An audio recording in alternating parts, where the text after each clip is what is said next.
6 jours. Il suffit de 6 jours pour que le monde bascule. Il y a une semaine exactement, l'Iran était encore une puissance régionale redoutée, dotée de missiles, de proxys, d'une marine de guerre et d'un guide suprême vieux de 86 ans qui semblait inamovible. Aujourd'hui, ce même pays est en flammes, au sens propre comme au sens figuré. Bienvenue dans l'analyse la plus complète que vous ne trouverez nulle part ailleurs. Parce que ce qui se passe en ce moment au Moyen-Orient n'est pas une simple frappe de représailles, ce n'est pas une crise passagère, c'est un séisme géopolitique dont les répliques vont remodeler les cartes du monde pour les décennies à venir. Restez jusqu'à la fin, parce que les véritables révélations ne sont pas dans les informations que vous voyez en boucle sur vos écrans. Rappelons les faits dans leur séquence exacte pour ceux qui auraient manqué les épisodes précédents. Le 28 février 2026, à 2h30 du matin, heure de Washington, Donald Trump publie une vidéo sur Truth Social. 4 mots suffisent à tout changer. Les opérations de combat ont commencé. Ce que le monde découvre au lever du soleil, c'est l'ampleur stupéfiante de l'opération. Du côté israélien, l'opération Lion rugissant. Du côté américain, l'opération Fureur épique. 2 noms de code, une seule cible, décapiter le régime iranien. Plus de 200 avions de combat décollent simultanément. Les frappes visent Téhéran, Isfahan, Qom, Karaj et Kermanshah. En quelques heures, le bilan est vertigineux. Le guide suprême Ali Khamenei est tué dans sa résidence du complexe Beit Rabari, frappé par des munitions à pénétration de bunker. Avec lui disparaissent sa fille, son gendre, sa petite-fille, son ministre de la Défense Aziz Nassirzadeh, le général Mohamed Pakpour, commandant des forces terrestres du CGRI, le secrétaire du Conseil suprême de sécurité Ali Shamkhani et une quarantaine d'autres hauts responsables du régime. Le matin du 1er mars, la télévision d'État iranienne confirme l'impensable. Une présentatrice en larmes annonce la mort du guide suprême. 40 jours de deuil officiel sont décrétés. Mais pendant que le régime pleure, dans les rues de Téhéran, d'Isfahan et de Karaj, le peuple chante.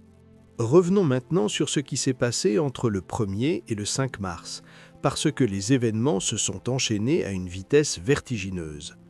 Sur le terrain militaire en Iran, les frappes américo-israéliennes n'ont pas cessé. Chaque jour, de nouvelles vagues frappent des infrastructures militaires à Téhéran et dans les grandes villes. Au 6e jour de la guerre, le chef de l'armée israélienne a annoncé des chiffres qui donnent le vertige. Plus de 60% des lanceurs de missiles balistiques iraniens détruits et 80% des systèmes de défense aérienne neutralisés. La supériorité aérienne israélo-américaine sur le ciel iranien est désormais quasi totale. Mais l'Iran riposte, et c'est là que la situation devient vraiment dangereuse. Depuis le 28 février, l'Iran a lancé, selon ses propres déclarations, plus de 500 missiles balistiques et navaux et près de 2000 drones. 40% visaient Israël, 60% ciblaient des bases américaines dans la région. Le bilan humain est lourd. Plus de 1000 personnes ont été tuées en Iran selon la Croix-Rouge, 11 morts en Israël.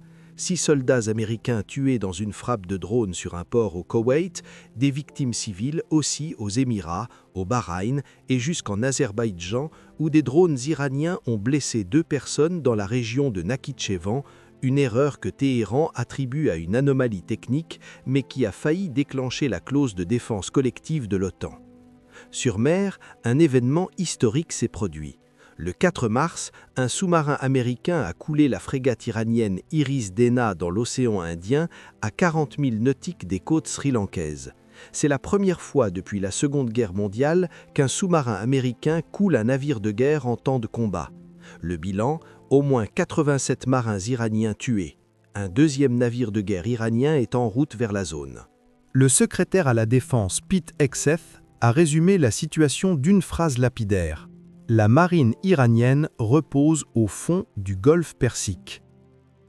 À Beyrouth, la nuit du 4 au 5 mars, l'aviation israélienne a frappé à nouveau.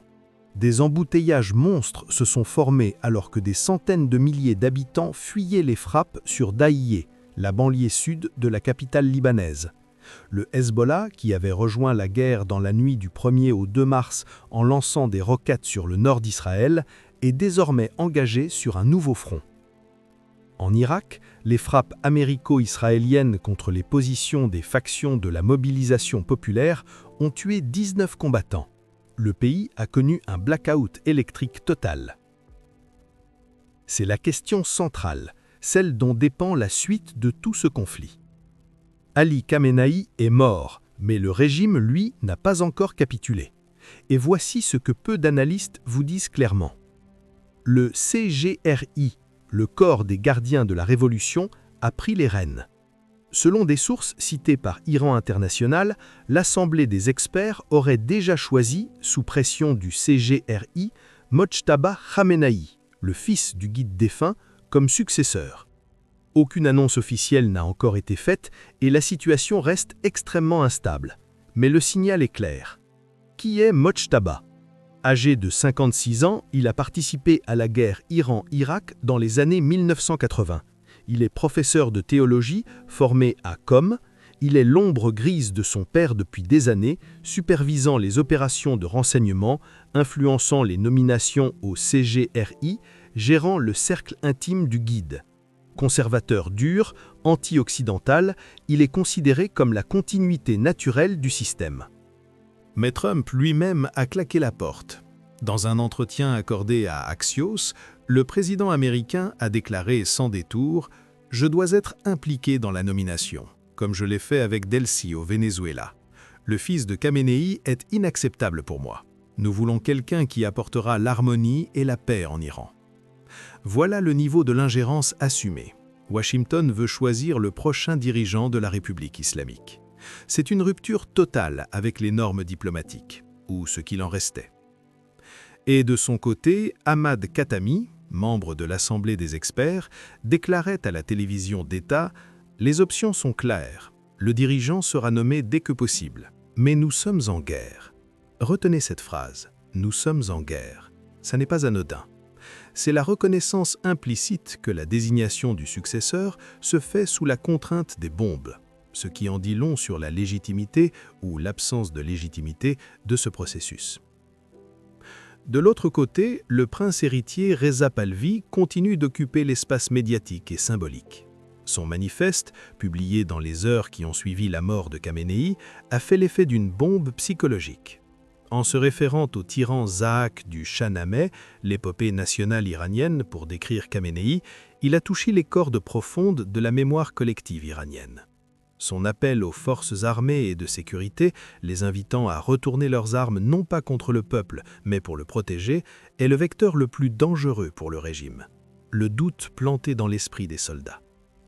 Car voilà la vérité stratégique. Les missiles israéliens peuvent détruire des lanceurs, les bombes américaines peuvent décapiter des états-majors, mais c'est l'officier qui tient son fusil face à la foule qui décidera en dernier ressort du destin du régime. Pahlavi est soutenu par la diaspora iranienne, de Londres à Washington, en passant par Paris et Los Angeles. Les célébrations dans les rues des capitales occidentales ont été massives. Mais il faut être lucide. Reza Pahlavi n'a pas mis le pied en Iran depuis 1979. Sa légitimité est forte dans la diaspora et chez les jeunes urbains connectés. Elle est bien plus incertaine dans les provinces rurales et conservatrices, dans les rangs du clergé et chez tous ceux qui ont grandi avec la révolution islamique comme seul horizon. L'opposition d'ailleurs n'est pas unie derrière lui. Mariam Rajavi, la leader du Conseil national de la résistance d'Iran, continue de promouvoir un modèle républicain et laïque. Son slogan « Ni le chat ni les mollahs » résonne différemment mais réellement dans certaines franges de la société iranienne. Ce que nous observons, c'est une course de légitimité entre trois pôles. La continuité théocratique incarnée par Mojtaba Khamenei et le CGRI, la monarchie constitutionnelle portée par Pahlavi et les républicains de la résistance. Aucun n'a encore gagné. Revenons sur la dimension régionale, parce que cette guerre n'est plus confinée à l'Iran. L'Iran a ciblé 8 pays depuis le début du conflit. Israël, les États-Unis via leur base en Jordanie, au Koweït, à Bahreïn, au Qatar, en Irak, en Arabie Saoudite et aux Émirats. Un missile iranien a même frappé une synagogue à Beit Shemesh, tuant 9 fidèles. Depuis Beyrouth, le Hezbollah est rentré en guerre. Depuis le Yémen, les Houthis ont repris leurs attaques en mer Rouge. L'axe de la résistance est brisé en tant que structure coordonnée, mais ses fragments continuent de brûler. En Irak, le gouvernement est paralysé. Certains groupes de mobilisation populaire se battent pour l'Iran. D'autres, comme Assaïb al-Alak, ont annoncé leur volonté de désarmer. La fracture est profonde. Et il y a un élément que personne ne mentionnait il y a encore une semaine, l'Ukraine.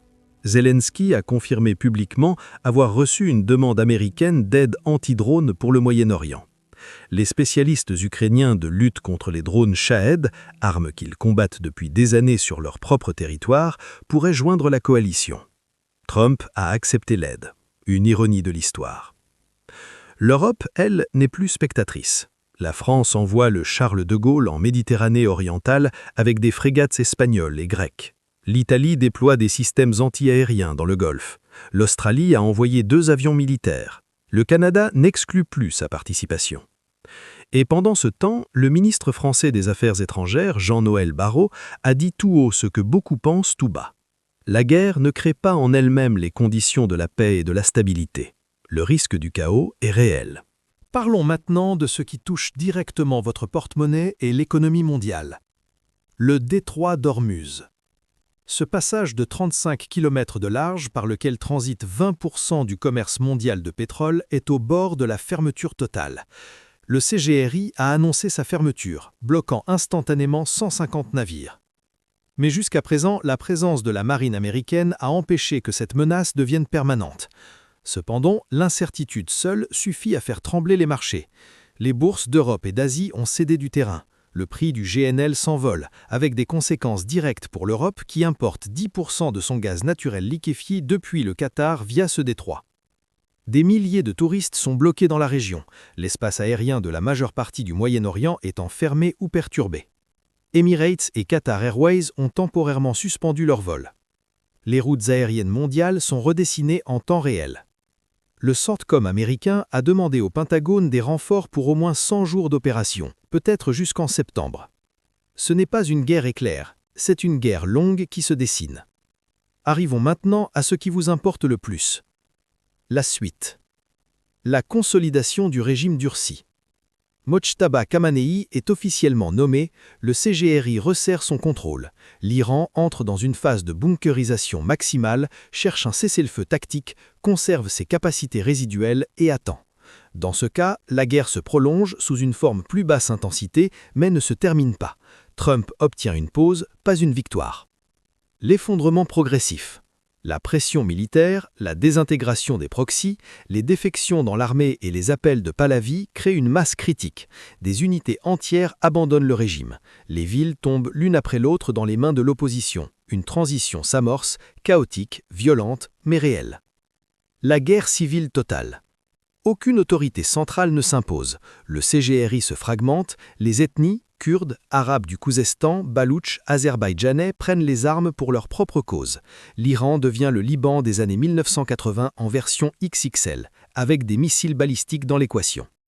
La négociation surprise. Trump lui-même a indiqué avoir accepté de parler. Un intermédiaire, Oman, la Turquie, le Qatar, facilite un contact discret. Un accord sur la question nucléaire, les proxys et la transition politique est esquissé. La guerre cesse officiellement, mais les dessous restent opaques. La réalité, c'est probablement un mélange de ces 4 scénarios selon les régions, les factions et les semaines à venir. Voici ce que nous voulons vous dire en conclusion et que vous n'entendrez peut-être nulle part ailleurs. Cette guerre est inédite non pas parce qu'un régime a été frappé, cela s'est vu, elle est inédite parce qu'elle est la première guerre où le président des États-Unis déclare ouvertement vouloir choisir le prochain dirigeant d'un pays souverain en plein conflit. Trump l'a dit à propos de Khamenei comme il l'a fait au Venezuela. C'est une doctrine nouvelle, assumée et sans précédent dans l'ère post-guerre froide. Elle est inédite parce qu'une école primaire frappée à Téhéran a fait 148 morts selon le Financial Times, parce que 100 000 personnes ont fui Téhéran en 48 heures, parce qu'un sous-marin américain a coulé un navire de guerre en temps de combat pour la première fois depuis 1945. Elle est inédite parce qu'elle implique déjà directement ou indirectement des renforts ukrainiens, une frégate espagnole, des avions australiens et menace d'activer l'article 4 de l'OTAN via la Turquie. Mais surtout, cette guerre est inédite parce que son issue n'est pas dans les mains des bombes, ni des généraux, ni même des présidents. Elle est dans les mains des millions d'Iraniens qui choisissent en ce moment même de quel côté de l'histoire ils veulent se tenir.